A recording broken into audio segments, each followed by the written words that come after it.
Praise the lord. దేవునికి స్తోత్రాలు. నేను pastor Ratna Maitra from Praise God Ministry. ఈ రోజున యేసయ్య మన కోసం ఏం వాగ్దానాన్ని ఏర్పాటు చేస్తారో ఒకసారి చూద్దాము. హెబక్కు గ్రంథము 3వ అధ్యాయము 17-18 వచనాలు. అంజూరపు చెట్లు పూయకుండినను, ద్రాక్ష చెట్లు ఫలింపకపోయినను, ఒలివ చెట్లు కాపులేక ఉండినను, చేనిలోని పైరు పంటకు రాకపోయినను, గొర్రెలు దొడ్డిలో లేకపోయినను, సాలలో పశువులు లేకపోయినను, నేను యెహోవా యందు ఆనందించేదను, నా రక్షణకర్త అయిన నా దేవుని యందు నేను సంతోషించేదను. Habakkuk chapter 3 verses 17 and 18. Though the fig tree may not blossom, nor fruit be on the vines, though the labor of the olive may fail, and the fields yield no food, though the flock may be cut off from the fold, and there be no herd in the stalls, yet I will rejoice in the Lord, I will joy in the God of my salvation. చూడండి, హెబక్కుకు 3 అధ్యాయాల్లో కూడా మొట్టమొదటిగా మనం చూస్తుంటే ఎన్నో ప్రశ్నలు దేవుణ్ణి ప్రశ్నిస్తూ ఉన్నారు. దేవుడు వాటికి జవాబులుగా మనకు 1వ అధ్యాయం 5వ వచనం నుంచి 3వ అధ్యాయం చివరి వరకు మనం చూస్తుంటే దేవుడు మాట్లాడిన మాటలను బట్టి ఈ యొక్క ప్రజలు ఏ విధంగా దేవుని దగ్గర నుంచి వెళ్ళిపోయారు. ఈవెన్ దో దేవుడు వారికి తండ్రిగా ఉండి, రక్షకునిగా ఉండి, రాజుగా ఉండి, ప్రభువుగా ఉండి, సృష్టికర్త వారిని నడిపించినప్పటికీ సృష్టికర్తగా వాళ్ళు ఎదురుదిరిగి వెళ్ళిపోయినప్పుడు దేవుని ఆయన మహాకృపలో, ఆయన కనికరంలో మళ్ళీ తిరిగి వారు దేవుని మాటలు విని, ప్రవక్త చెప్పే మాటలు విని, దేవుడు చెప్పమన్న మాటలు వాళ్ళు విని మళ్ళీ తిరిగి వారి మనసుల్ని వారు మార్చుకొని తిరిగి దేవుని దగ్గరికి వచ్చినప్పుడు దేవాది దేవుడు అంటున్నారు, ఈవెన్ దో ఈ యొక్క బబిలోన్ రాజ్యం వాళ్ళు వచ్చి ఈ యొక్క వీళ్ళని శత్రువులుగా తీసుకొని వెళ్ళిపోయినా కానీ నేను మళ్ళా వాళ్ళని తీసుకొని వచ్చి రెమినెంట్ ఎవరైతే దేవుని యందు విశ్వాసం ఉంచుతారో, నీతిమంతులు దేవునిలో విశ్వాసంలో ఉండి ఎలాంటి శ్రమలు వచ్చినా కానీ విడవక దేవునిలో నడిచేవారిని మళ్ళీ తిరిగి నేను ఎస్టాబ్లిష్ చేస్తాను. ఆ టైంలో ఈ యొక్క ప్రవక్త రాస్తూ ఉన్నారు. అప్పుడు ఏ విధంగా ఉంటుందంటే దేవుడు రక్షింపబడిన వారు, విశ్వాసంలో నడిచేవారు, నీతిమంతులు, దేవుని మాటలు వినేవారు, కష్టాలు వచ్చినా నష్టాలు వచ్చినా ఎలాంటి శ్రమలు వచ్చినా కానీ మనం దేవుణ్ణి విడిచిపెట్టకుండా ఉంటే ఎలాగ ఆనందిస్తామంటే మన చుట్టూ ఉన్న యొక్క పంటలు లేకపోతే మెటీరియల్ బ్లెస్సింగ్స్ కాదు కానీ ఆ యొక్క ఒలివ చెట్లు పండకపోయినా, ఆలువ చెట్లు పండకపోయినా కానీ, ద్రాక్ష చెట్లు ఆ ద్రాక్షలు ఇవ్వకపోయినా కానీ, పశువుల దొడ్లో పశువులు లేకపోయినా కానీ, ఆ పంటలు పండకపోయినా కానీ, ఎలాంటి లోటు నాకు వచ్చినా కానీ ఒక్కటి మాత్రం నేను విడిచిపెట్టను. దేవునిలో నేను ఎల్లవేళలా ఆనందంగా ఉంటాను. నాకు రక్షణ ఇచ్చిన నా స్వామి యందు నేను సంతోషిస్తూ ఉంటాను. దేవుడే నాకు రక్షణ ఆనందం అని ఎంత చక్కగా ఈ యొక్క ప్రవక్త రాశారో చూడండి. When I depend upon the lord, when I believe in God, when I live in faith with God, when I walk in his righteousness, there is nothing I want except the Joy in the lord. It is acceptable to understand and acknowledge. మనం దేవుని మనకు అనుగ్రహించేదాన్ని అర్థం చేసుకొని దాన్ని acknowledge చేసి ఇది దేవుడు చేస్తానని దాని మీద నమ్మకం ఉంచి మనం నడిచినప్పుడు ఎలాంటి డిఫికల్ట్ సిచ్యువేషన్ అయినా మనం దేవుని మీద ఫోకస్ ఉంచినప్పుడు, మన దృష్టి దేవుని మీద ఉంచినప్పుడు God can change every circumstances అనేది మనం నేర్చుకుంటున్నాము. ఎలాంటి పరిస్థితులైనా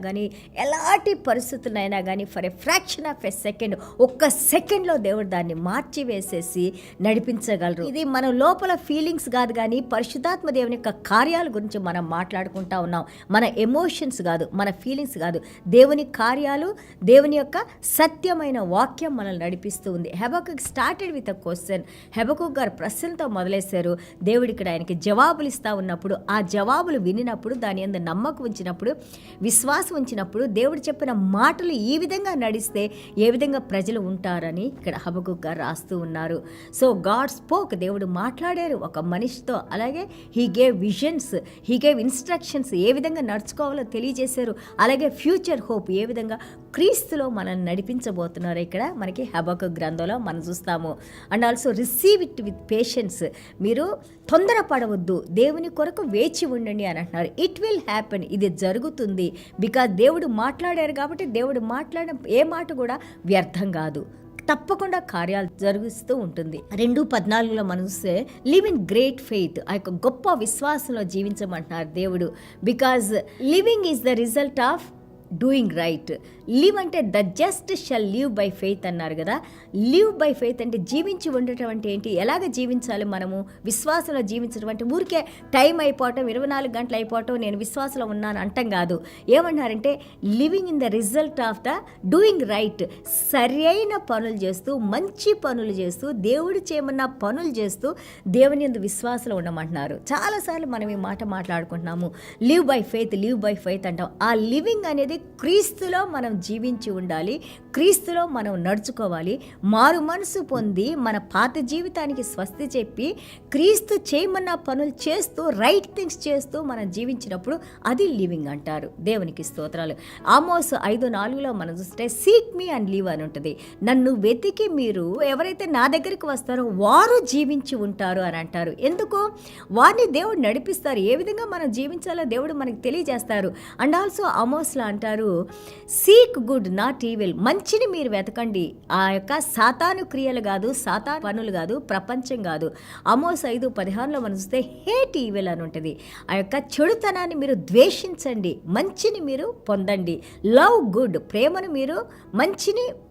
మీరు పొందండి. అలాగే ఎస్టాబ్లిష్ జస్టిస్, న్యాయంగా మీరు బ్రతకండి. 5:24 అంటారు ఆమోస్ 5:24లో let the justice run like water. న్యాయం ఎట్లంటే ఒక నీళ్ళలాగా జీవజలాలాగా ప్రవహిస్తూ ఉండాలంట. అలాగే రైచియస్నెస్, నీతి ఎలాగ ఉండాలంటే ఒక మైటీ స్ట్రీమ్, ఒక గొప్ప స్ట్రీమ్ లాగా, ఒక కాలువలాగా ప్రవహిస్తూ ఉంటుంది. అలాగ మన నీతి కూడా పొంగుతూ ప్రవహిస్తూ ఉండాలంట.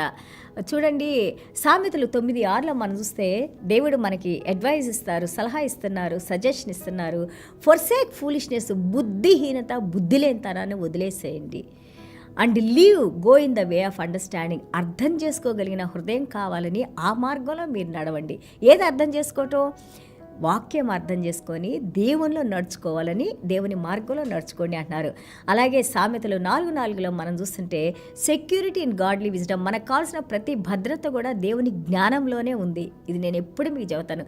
ఎవరికైతే దేవుని వాక్యాలు మన హృదయంలో కంఠస్థం పెట్టుకొని వాటిని స్టోర్ అప్ చేసుకొని పదిలపరుచుకుంటూ ఉంటామో వాటి ద్వారా మనం ఏముందంటే పాపం చేయకుండా దేవుడు అనుదినము వాటి ద్వారా మన సర్వ శరీరానికి ఆరోగ్యాన్ని ఇచ్చి మనం ఏ వైపు నడవాలో పరిశుద్ధాత్మ దేవుడు ఎంతో చక్కగా మనకి గైడెన్స్ ఇస్తూ ఉంటారు.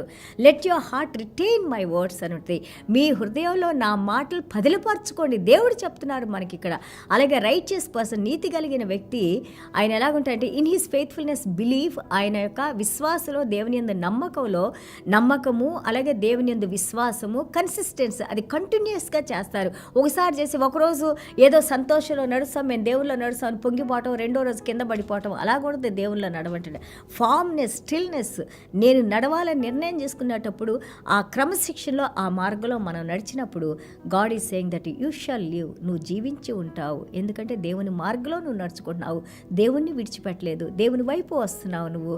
సో నువ్వు నడిచే మార్గంలో దేవుడు నీతో నడుస్తారు. ఎమ్మాస్ మార్గంలో ఏ విధంగా ఇద్దరితో దేవుడు నడిచారో, పునరుద్ధారణ అయిన దేవుడు అదేవిధంగా ఈరోజున నీతో నాతో ఆయన మనలో ఉండి మనల్ని నడిపిస్తూ, మనల్ని గైడ్ చేస్తూ, మనల్ని దీవిస్తూ, మనల్ని మన కుటుంబాలని నిత్య జీవం వైపు నడిపిస్తూ ఉన్న దేవాది దేవునికి స్తోత్రాలు. చిన్న ప్రార్థన చేసుకుందాం.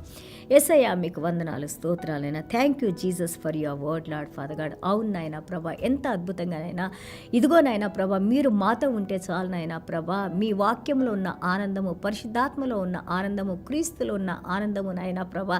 పరిస్థితుల వైపు మేము చూడకుండా నాయనా, పరిస్థితులు మా చుట్టూ పరిస్థితులు ఎలాగున్నా కానీ నాయనా, మాలో ఉన్న మీరు గొప్ప శక్తి కలిగిన దేవుడు నాయనా. వాక్యం వింటున్న ప్రతి ఒక్క బిడ్డ కూడా నాయనా, ఈ రోజున మా నిర్ణయాలు నాయనా ప్రభా మీ వైపు మేము కేంద్రీకరించిన ఆయన, మీ వైపు మేము చూస్తున్నాయన ప్రభా. ఆమోస్లో మీరు చెప్పిన విధంగా, అలాగే సామెతలు 9, సామెతలు 4లో మీరు చెప్పిన విధంగానైనా మీ జ్ఞానాన్ని అర్థం చేసుకోగలిగిన ఆ యొక్క అండర్స్టాండింగ్ని, అలాగే తండ్రి ప్రభా మేము మంచిని వెతికి మంచిలో జీవించడానికి మీరు కృప చూపించమని, అలాగే తండ్రి ప్రభా చెడుని కడిగివేయమని, అలాగే తండ్రి ప్రభా ఇదిగో నాయన ప్రభా బిడ్డలు ఏ సమస్యలతో అయితే బాధలు పడుతున్నారో ప్రతి సమస్య నుండి విడుదల కలుగు చేసిన మీరే మహిమ ఘనత ప్రభావాలు పొందుకోమని యేసయ్య దివ్యమైన నామములో తండ్రి ఆశీర్వదించి ప్రార్థన చేస్తున్నావు తండ్రి.